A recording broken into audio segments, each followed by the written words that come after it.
Žena skutočné potrebuje slova,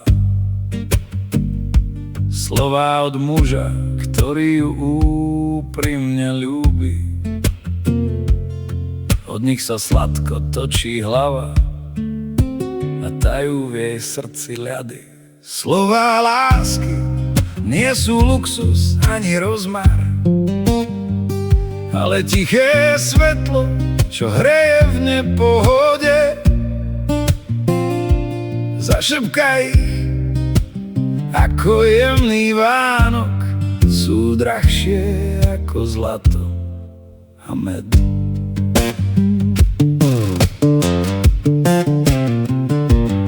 Nech v každom slove znie úprimnosť, bez hlučných fráz, bez strojených vyznaní. Ona túži vedieť, čo srdce hovorí, to ženie urážok a nedorozumení. Slová lásky nie sú luxus ani rozmar, ale tiché svetlo, čo hreje v nepohode.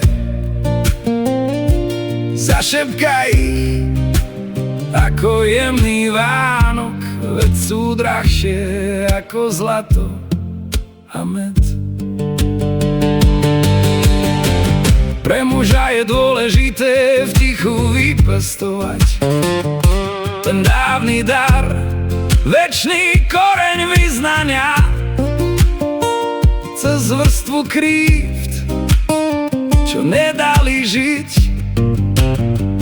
cez ťarchu ešte nezabudnutej bolesti.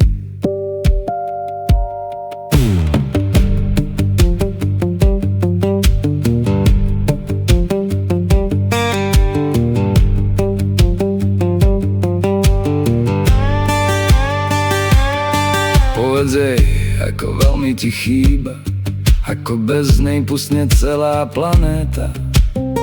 Ona je jediná, iba tá jedna, tvoj lúč šťastia, more svetla. Neboj sa byť otvoreným a prostým, neskrývaj v hrudi teplo, čo ticho zrie. Nech nežný hlas, plný dobroty,